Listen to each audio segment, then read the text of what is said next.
The air in the room was thin and cold, recycled 1,000 times, smelling of stale coffee and desperation.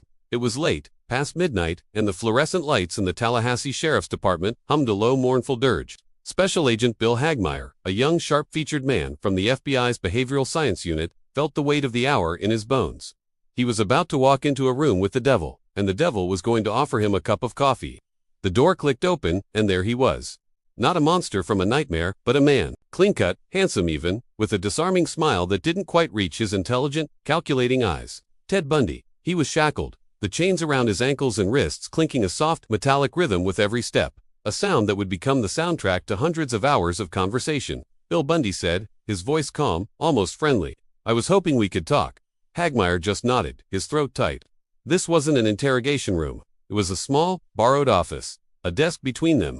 The setting was Bundy's idea, a more comfortable environment for a conversation between colleagues. That's how he framed it.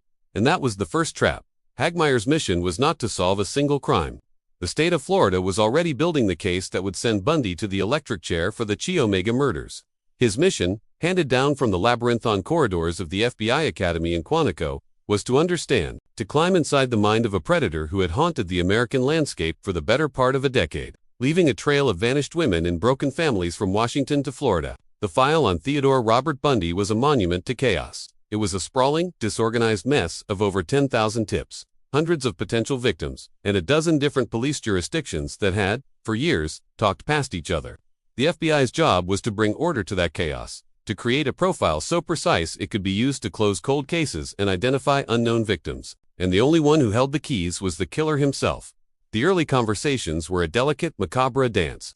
Bundy would circle a topic for hours, talking in theoreticals about this kind of offender or that type of crime. He was a gifted intellectual, a man who had once studied law. He loved the game, the feeling of control it gave him over these seasoned federal agents. He would offer a nugget of truth, a detail only the killer could know, and then retreat into a fog of obfuscation and intellectual grandstanding. Hagmaier sat through it all, his notebook filling with pages of dense script. He learned to be patient. He learned to be a mirror, reflecting Bundy's own intellect and narcissism back at him. He never showed disgust. He never showed fear. He became a confessor in a church of one, where the sins were unspeakable. Months bled into a year. The conversations continued, sometimes in Florida, sometimes by phone. Hagmaier would return to Quantico, to the quiet book-lined office he shared with fellow pioneers like John Douglas and Robert Ressler. Here, surrounded by files of other monsters, they would dissect Bundy's words, looking for patterns, for triggers, for the hidden geography of his pathology. The office was a sanctum of grim analysis, the air thick with the psychic residue of a nation's worst fears. They were building a new science, one interview at a time, and Bundy was their most prized, most terrifying subject. The breakthrough came on a bleak, rainy afternoon. Hagmaier was alone with Bundy, the tape recorder whirring softly between them. Bundy was restless, agitated. The facade of the charming intellectual was cracking under the immense pressure of his own impending execution. He started talking about the Pacific Northwest, about the dense, green woods that swallowed light and sound. He spoke of a place near Issaquah, Washington, a place called Taylor Mountain. His voice, usually so controlled, grew distant, haunted. "There are entities there," he said, avoiding Hagmaier's eyes. "You have to understand, Bill, it wasn't about them, it was about a need, a possession. To have them, completely, he was giving up a burial ground. Not out of remorse, but out of a desperate, narcissistic need to prove his significance, to retain some shred of control over his legacy." Hagmaier's pen froze over the page. This was no longer theory. This was a map to the dead. The FBI scrambled. The information was relayed to the Seattle field office, and soon, agents and cadaver dogs were combing the wet, muddy slopes of Taylor Mountain. The atmosphere was oppressive, the evergreen canopy blocking out the gray sky, the air heavy with the scent of damp earth and decay. And then, a signal. A dog sat, whining.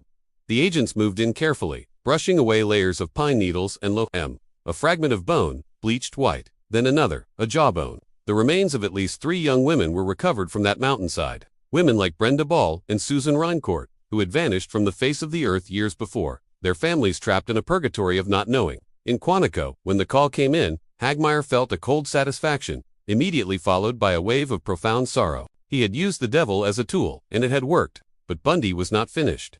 The Taylor Mountain revelation unlocked something in him. The intellectual distance collapsed. Now, he began to speak in the first person. The confessions came in a torrent, a horrific flood that threatened to drown Hagmaier in its detail. Bundy described the abductions with chilling precision. The ruse of a sling or crutches. The trusting smile of a young woman who saw a handsome, harmless man needing help. The moment the charm vanished, replaced by the cold, hard reality of a crowbar or a hand. He spoke of the violence not with glee, but with a detached, analytical focus, like a mechanic describing a complex repair. He talked about driving for hours with the bodies of his victims in the passenger seat, talking to them, maintaining the illusion of a relationship. It wasn't about killing them, not right away. He whispered one night, his voice a dry rasp. It was about having them. They were mine. Hagmaier would leave these sessions and vomit in the prison bathroom. The graphic images seared into his mind. He was carrying the ghosts of dozens of women, their final moments now living in his head. The final most agonizing puzzle piece was the case of 12-year-old Kim Leach, the youngest of his known victims, from Lake City, Florida. The evidence against him was circumstantial. Bundy had denied it vehemently. It was a line he seemed unwilling to cross, even in confession. Hagmaier knew he needed this. For the family, for the record. He pushed, gently at first, then with more force. He appealed to Bundy's twisted sense of honesty. You've told me about so many others. Ted, you've been so thorough. Why leave this one incomplete? Bundy grew sullen, withdrawn. The charm evaporated, leaving behind a petulant, cornered animal. I'm not a monster, he snapped, a hollow, ridiculous statement that hung in the air. Finally, on the eve of his execution, as his appeals ran out and the reality of the chair became absolute, he broke. In a flat, emotionless monotone, he described the abduction of the young girl from her school, the violence in a remote shed, the disposal of her body in a place she would never be found. He gave them the final, terrible truth. It was not a confession of guilt, but a statement of fact. The possession was complete. January 24, 1989. The air in Florida State Prison was electric, with a grim, anticipatory tension. Outside the gates, a carnival atmosphere had taken hold, with vendors selling hot dogs and protesters holding vigils. But inside the execution chamber, it was sterile and silent. Ted Bundy was strapped into the wooden chair, his head shaved for the electrode. His eyes, once so full of cunning and life, were now vacant. He looked small. At the stroke of 7:06 a.m., 2,000 volts surged through his body.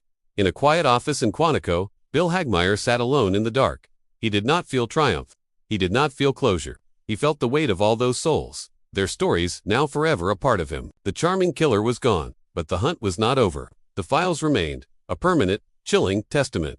The tape recorder had stopped, but the echo of his voice would never truly fade, a ghost in the machine of American justice, a reminder that the most terrifying monsters are the ones who know how to wear a human face.